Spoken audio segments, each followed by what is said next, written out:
Bismillahirrahmanirrahim. Assalamualaikum warahmatullahi wabarakatuh. Bertemu lagi kita di pertemuan ke-6 di seri metode penelitian. Kali ini saya akan membahas mengenai cara pengolahan data kualitatif. Di materi sebelumnya, di pertemuan di meeting 5, kita sudah membahas sedikit tentang pengolahan data kuantitatif. Nah, di data kuantitatif seperti sudah dijabarkan memiliki patron atau standar yang relatif baku ya, relatif terpatron seperti itu. Nah, bedanya dengan kualitatif adalah ketika data kualitatif itu akan diolah, maka pola pengolahannya itu tidak terpola di penelitian kuantitatif, karena akan bergantung pada jenis data, sumber data, proses penelitian ataupun tujuan penelitian yang ingin dicapai oleh peneliti. Jadi yang akan dibahas di sini adalah gambaran umum saja atau gambaran besar yang biasanya menjadi keumuman ketika mengolah data kualitatif. Nah, pengolahan data kualitatif ini jelas pada akhirnya adalah bertujuan untuk mampu menjawab pertanyaan penelitian yang diajukan oleh peneliti. Artinya, data ini masih sama, fungsinya adalah sebagai sumber informasi. Sumber informasi yang dijadikan sebagai landasan ketika kita ingin menemukan jawaban penelitian. Nah, yang akan menjadi beda adalah nanti pada saat pengolahannya diperlakukan seperti apa data-data tersebut, diperlakukan seperti apa informasi tersebut sehingga menghasilkan jawaban yang dapat membuktikan atau dapat memenuhi keingintahuan peneliti yang dikemukakan dalam pertanyaan penelitian. Baik, di bagian pertama kita akan bahas dulu jenis-jenis sumber data kualitatif. Artinya data kualitatif itu biasanya diperoleh dari mana sih? Kalau di kuantitatif, di pertemuan sebelumnya kita bisa lihat bahwa sumber data kuantitatif itu atau bentuknya itu biasanya berupa angka-angka atau numerikal dan dilakukan proses analisis statistik sebagai alat utama dalam mengolah data kuantitatif. Nah, tetapi untuk di kualitatif, bentuk atau sumber data yang diperoleh itu ternyata bervariasi. Tidak hanya sebatas angka ataupun tulisan ataupun apa, ada berbagai sumber yang bisa dijadikan sebagai sumber data dalam kualitatif. Nah, nanti juga kita akan bahas data ini diperoleh dengan cara seperti apa. Artinya data yang masuk ke dalam penelitian baik kualitatif ataupun kuantitatif adalah data yang terjamin kualitasnya. Artinya data tersebut tidak diambil secara asal, tidak diperoleh secara asal, tetapi diperoleh dengan tata cara yang baik. Dengan baiknya ini nanti akan sudah kita uraikan bahwa memenuhi standar keilmuan, memenuhi standar logika, memenuhi standar keharusan yang diperoleh untuk memperoleh data yang baik ini. Nah, beberapa sumber data kualitatif adalah ada dari bentuk interview, dari hasil interview, dari hasil observasi, dari hasil catatan lapangan, dokumen, report. Ini biasanya dalam bentuk tertulis, kemudian memo, email, online conversations, diaries, buku harian, atau dalam bentuk audio, atau dalam bentuk gambar, atau dalam bentuk video dan sebagainya, atau catatan tentang berita sebuah event dan sebagainya, website dan seterusnya. Ini merupakan sumber-sumber yang bisa dijadikan sebagai sumber data kualitatif, Nah, sumber-sumber ini tentunya harus memenuhi kaidah keilmuan bahwa data-data tersebut diperoleh secara scientific ya, memenuhi kaidah-kaidah keilmuan, tidak diambil secara random asal dan tanpa tujuan dan arah yang jelas, tanpa prosedur yang jelas.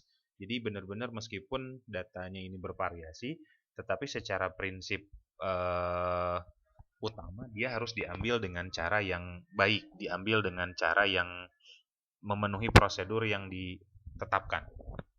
Nah,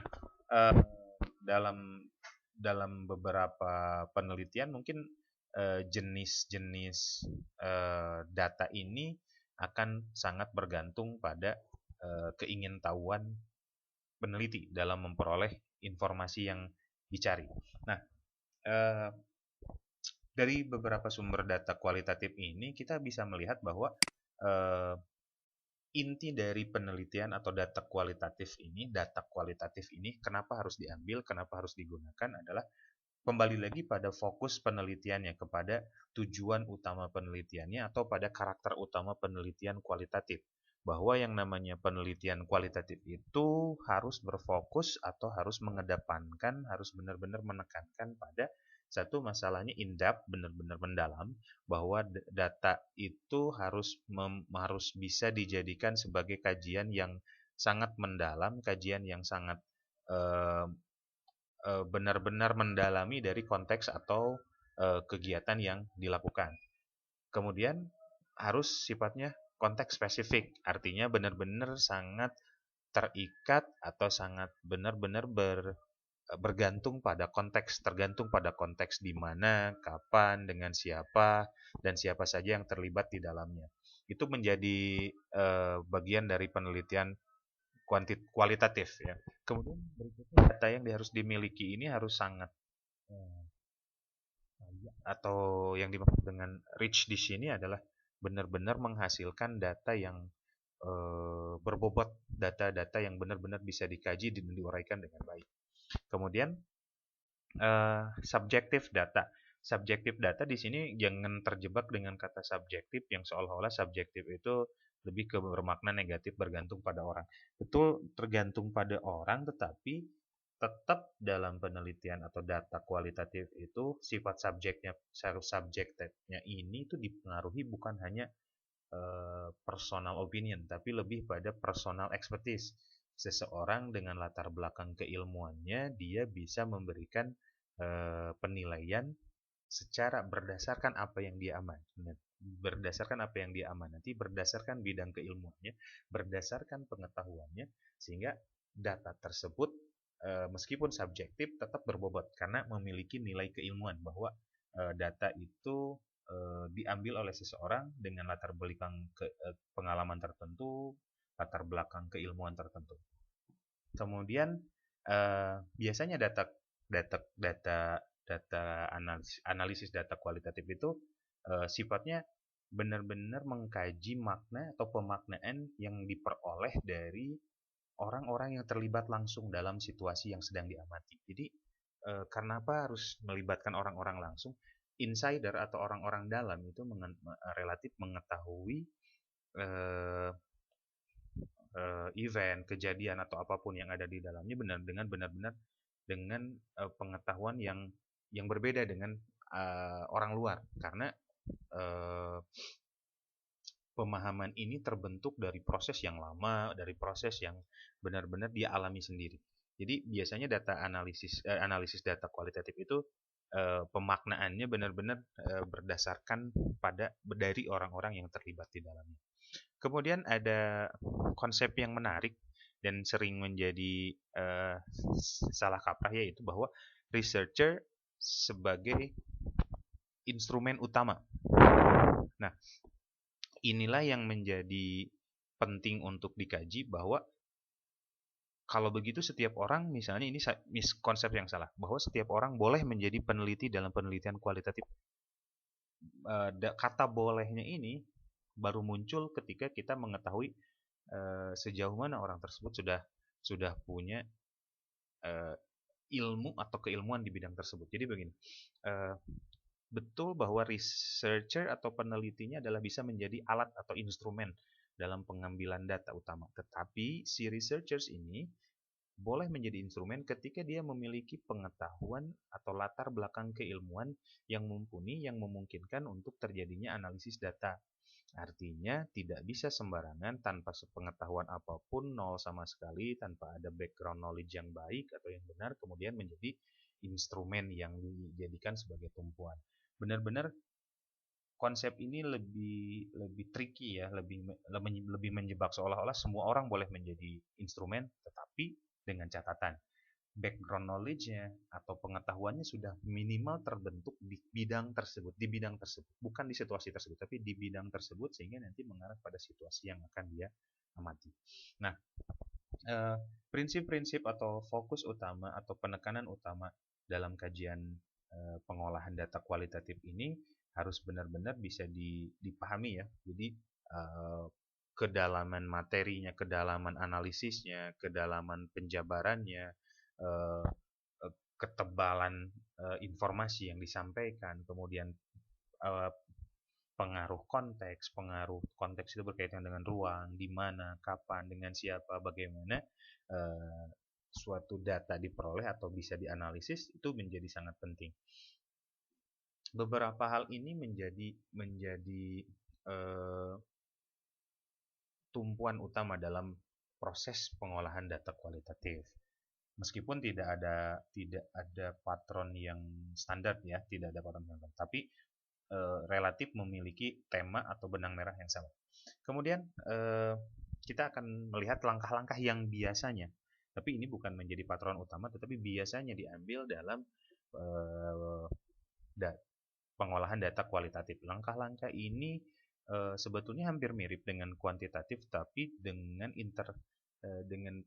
penjabaran yang berbeda. Jadi benar-benar secara kaidah keilmuan langkah-langkahnya relatif sama ya, relatif sama.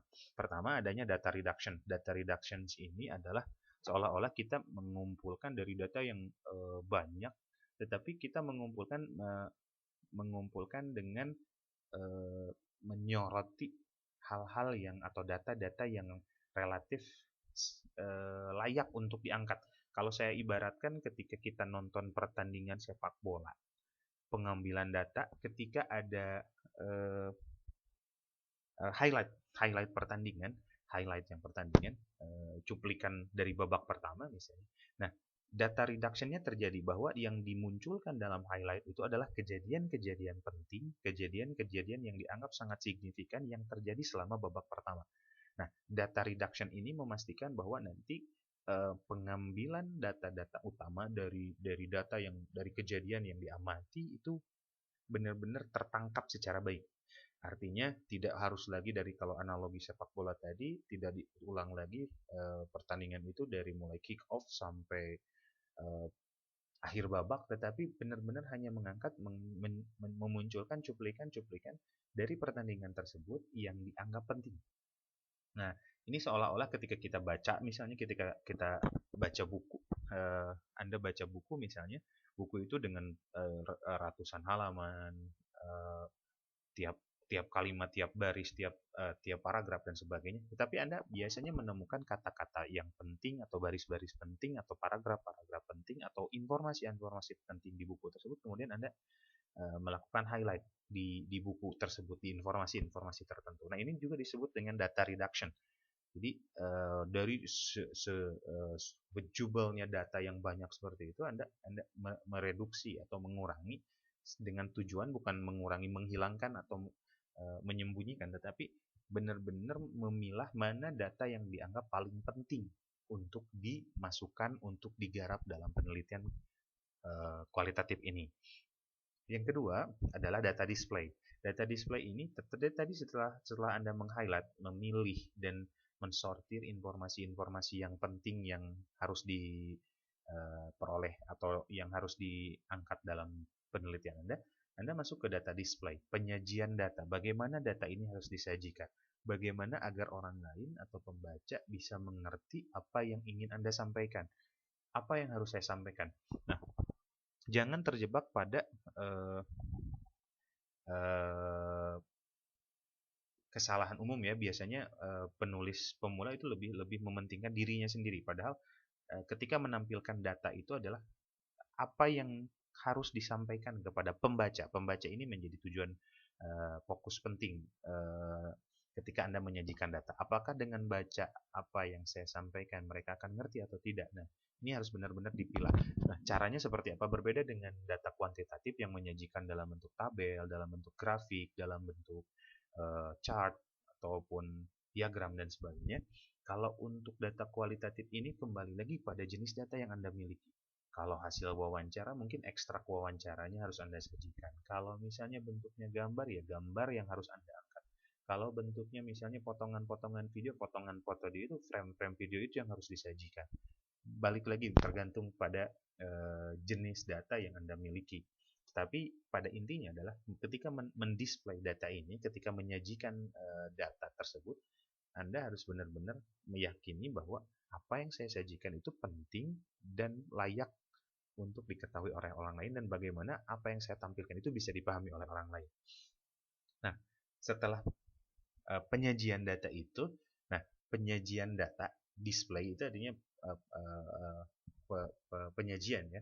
Kemudian masuk kepada ada data analisis dan interpretations atau pengolahan data dan pemaknaannya. Nah, ketika hanya disajikan saja tanpa dimaknai, tanpa diberikan penjelasan, tanpa diberikan komentar, itu akan menjadi sia-sia. Misalnya, saya ambil lagi analogi tentang pertandingan sepak bola tadi, di highlight cuplikan babak ke-1 ataupun kedua, selain datanya ditampilkan, selain cuplikan pertandingannya ditampilkan, ada komentator yang memberikan analisis dan pemaknaan terhadap apa yang terjadi. Kurang lebih seperti itu analoginya. Jadi supaya lebih menarik, supaya lebih bisa diamati, supaya lebih diberikan pemaknaan, data-data tersebut harus dijelaskan dan diberikan komentar berdasarkan latar belakang keilmuan dan teori-teori yang tersedia. Artinya data tersebut akan menjadi bermakna. Data tersebut akan lebih bisa menjadi sebuah informasi yang lengkap bagi pembaca. Tidak hanya sebatas, jadi ini tuh seperti apa, udah selesai. Tetapi lebih ada harus seperti apa, bagaimana, dan seterusnya. Hampir mirip seperti tadi saya bilang, pertandingan sepak bola, highlight-nya dikomentari dan diberikan penjelasan oleh komentator yang dianggap sebagai ahli di bidangnya. Kemudian dari hasil data dianalisis, sudah diolah dan diberikan pemaknaan, maka masuk ke langkah berikutnya, yaitu menarik kesimpulan. Nah, penarikan kesimpulan ini juga menjadi sangat subjektif ya, tergantung pada siapa yang melakukan penelitian, tergantung pada siapa orang yang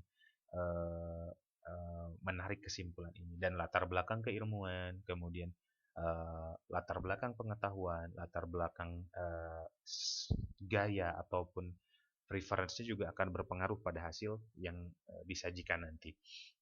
Berbeda dengan penelitian kuantitatif yang ada standar ketika pengambilan kesimpulan itu berdasarkan standar baku. Misalnya jika hipotesis A, hipotesis 0 diterima, maka hipotesis alternatif ditolak dan sebagainya. Nah, itu sifatnya relatif baku atau kaku. Tetapi kalau untuk penelitian kualitatif akan bergantung pada siapa yang menyimpulkan, akan bergantung pada latar belakang keilmuan yang orang yang menyimpulkan tersebut. Dan langkah terakhir sama, yaitu membuat reporting. Reporting ini yang kita sebut dengan publishing-nya, bahwa penelitian yang baik itu harus ditulis dan dilaporkan atau diseminasikan atau disebarluaskan, agar apa yang sudah diperoleh bisa bermanfaat kepada orang lain. Nah, pada dasarnya sama, baik kualitatif ataupun kuantitatif, tetap penelitian yang baik itu adalah penelitian yang dipublish ya, yang diterbitkan atau yang disebarluaskan, tidak hanya disimpan sendiri. Nah, ada prinsip utama, kita agak sedikit mundur kembali pada prinsip dalam menyajikan atau mengolah data kualitatif, yaitu fitness for purpose. Artinya fitness for purpose ini lebih pada gini,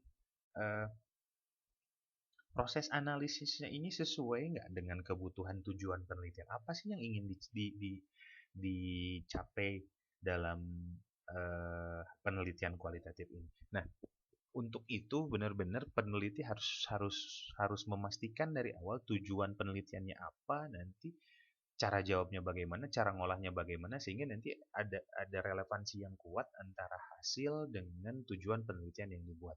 Nah, biasanya kalau penelitian kualitatif itu tujuannya adalah tidak jauh atau umumnya to describe, to portray, to identify, summarize, interpret. Nah, apapun yang dipilih dari sini, dari keumuman kata yang digunakan, intinya adalah konsistensi antara hasil, cara pengolahan, dan tujuan. Jangan sampai ketika tujuan, cara pengolahan, dan hasilnya itu tidak saling berkaitan satu sama lain. Betul-betul harus benar-benar membuat link yang kuat antara tujuan, proses analisis, kemudian hasil. Nah, ternyata untuk penelitian kualitatif juga kita bisa dibantu oleh software, tidak hanya sebatas penelitian kuantitatif yang mengandalkan software atau alat statistik. Nah, penelitian kualitatif pun sama. Beberapa software bisa digunakan untuk eh, membantu kita untuk mengolah data-data yang sifatnya kualitatif. Biasanya data ini adalah data-data yang relatif terstruktur dengan kriteria tertentu ya. Ada beberapa software yang bisa Anda lihat di sini saya sudah tuliskan, nanti bisa Anda lihat dan cek data software mana yang cocok untuk penelitian atau data yang Anda miliki. Kembali lagi, pengetahuan komputer literasi atau digital literasi menjadi penting, bahwa software ini tidak akan berfungsi dengan baik jika kita tidak bisa menggunakannya. Artinya, mana yang relatif Anda kuasai itulah yang digunakan. Jangan coba-coba menggunakan software yang belum Anda ketahui sama sekali, karena kegagalan hasil nanti bisa disebabkan oleh human error. Bukan karena software yang salah, tapi karena kita tidak secara proses belum menguasai. Nah, ini beberapa, ada Atlas, ada Aquad, ada Anvil, ada Dedos, ada Elan, Ethnograph, Hyper Research, dan sebagainya. Yang sekarang sering banyak digunakan itu misalnya NVivo, kemudian Atlas itu ini yang relatif lebih familiar untuk di penelitian pendidikan. Nah, yang terakhir pola pola ya, saya sebut polanya itu dan beberapa kemungkinan ya. Data itu pada dasarnya sama, yaitu ada kata kunci organizing, analyzing, presenting. Jadi data itu biar baik selalu ya organize, ditata, kemudian baru dianalisis, kemudian baru disajikan. Cuman akan ada pattern atau tema-tema yang kita jadikan patokan untuk dalam tanda kutip mengelompokkannya atau dalam mengatur alurnya. Nah, jadi pada dasarnya sama, organizing, data itu harus tertata biar enak untuk dianalisis. Kayak kalau Anda lihat di perpustakaan, penjaga perpustakaan akan dengan mudah menentukan ketika kita bertanya buku A ada di mana, buku B ada di mana. Itu karena mereka punya organisasi atau penataan yang baik, bahwa buku-buku tertentu dengan kode tertentu ada di rak ini dan sebagainya. Nah, itu data, cara mengelompokkan data. Terserah itu bagus seperti apa, tetapi ada penataan data yang baik. Baru dianalisis, kemudian baru disajikan. Nah, temanya ini yang bisa kita ambil adalah bisa berdasarkan kelompok orang. Misalnya kita mau membahasnya per grup, atau mau perorangan, atau mau berdasarkan tema atau masalah yang muncul, atau mau berdasarkan research questions, atau penyajiannya mau berdasarkan cara instrumen atau instrumen pengumpulan datanya, kemudian atau mau case yang sedang disajikan, atau mau secara naratif. Naratif itu artinya secara mendongeng, secara kronologikal, secara urutan waktu, mana yang lebih dulu disajikan, lalu apa, lalu apa, lalu apa, atau berdasarkan urutan itu waktu, atau berdasarkan urutan kejadian apa dulu yang dianggap penting, lalu apa, dan sebagainya. Atau berdasarkan time sequence atau time frame, frame-frame waktu tertentu kita bisa gunakan sebagai alur yang akan kita gunakan. Atau misalnya kita mau menggunakan patokan theoretical perspective. Berdasarkan teori, mana dulu yang dimunculkan, lalu apa, dan seterusnya. Nah, ini pun sama. Pattern ini boleh Anda pilih bergantung pada masalah yang Anda teliti, kemudian bergantung pada keilmuan yang Anda miliki, atau selera yang Anda miliki. Tetapi pada dasarnya kita harus konsisten mana yang akan kita gunakan. Sebaiknya tidak dicampur-campur ya, tidak konsisten. Karena misalnya tiba-tiba kita berdasarkan kelompok orangnya, terkadang kita berdasarkan research question. Sebaiknya konsisten mana yang kita pilih, mana yang kita sukai, dan mana yang kita bisa kuasai, dan mana yang akan memudahkan pembaca untuk menguasai atau membaca hasil olahan data yang kita sajikan. Nah, ini unsur subjektifnya kembali lagi muncul, bahwa subjektif itu tergantung orangnya. Orangnya ini sukanya seperti apa, gayanya seperti apa, latar belakang keilmuannya seperti apa, pendapatnya seperti apa, asumsinya seperti apa, itu akan mempengaruhi bagaimana cara penyajian atau cara pengolahan data analisis pengolahan data kualitatif ini. Mungkin itu saja yang bisa saya sampaikan untuk penelitian pengolahan data kualitatif. Terima kasih banyak. Assalamualaikum warahmatullahi wabarakatuh.